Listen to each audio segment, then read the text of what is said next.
Praise the Lord, जय मसीह की। आज के बाइबल का वचन है अय्यूब, उसका पहला अध्याय और उसके 21वें पद। इसमें लिखा है, यहोवा ने दिया और यहोवा ने ले लिया, यहोवा का नाम धन्य हो। जब इस वचन को एक उदाहरण के द्वारा समझते हैं तब हम देखते हैं कि एक सीजर नाम का इंजीनियर था जिसने बहुत अच्छी खासी कमाई कर ली थी। कभी पुल बना करके, कभी कोई स्मारक बना करके, ऐसे थोड़ा थोड़ा पैसा जमा करता रहा वो। पर कुछ समय के बाद उसने सोचा कि अब मैं कुछ नया काम करूं। तो उसने अपने जो पुराना व्यवसाय था उसे बेच दिया और जो भी पूंजी मिली उसे एक बैंक में डाल दिया। पर कुछ दिनों के बाद ऐसा होता है कि सरकार सारे निजी बैंक खातों की संपत्ति वो जब्त कर लेती है।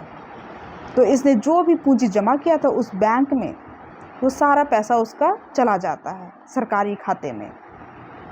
अब ये बहुत दुखी हो जाता है कि अब क्या करे, परंतु फिर भी उसने हिम्मत नहीं हारी और वो ईश्वर के सामने प्रार्थना करता है कि हे ईश्वर, आप ही कुछ रास्ता दिखाइए।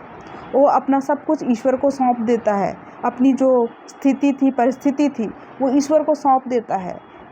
वो ईश्वर से कहता है कि अब आप ही मेरा रास्ता दिखाइए, अब आप ही मुझे आगे बढ़ाइए, आप ही मुझे बताइए कि क्या करना है।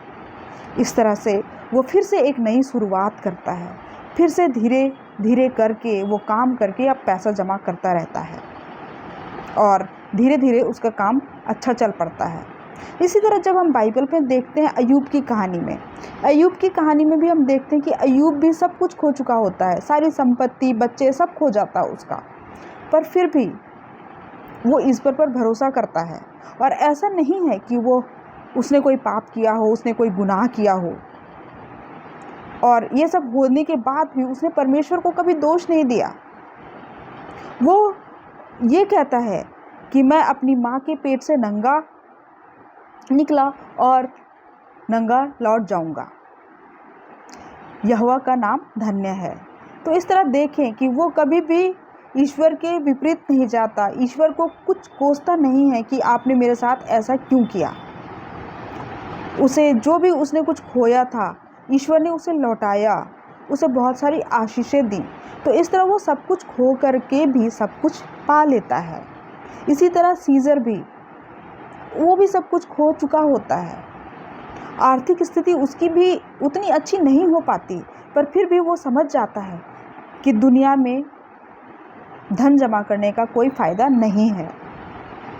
वो अपनी जीवन यापन अच्छी तरह से फिर भी कर पाता है।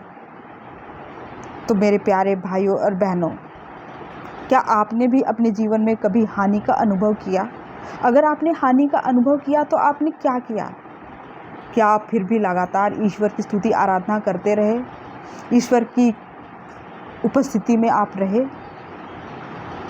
आइए आज हम ईश्वर से प्रार्थना करें कि हे पिता, आप हमें अपने प्रेम के बारे में समझाएं, क्योंकि अभी भी मैं ना समझ हूँ। मैं बहुत सारी ऐसी बातें हैं जो मैं नहीं समझ पाता हूँ।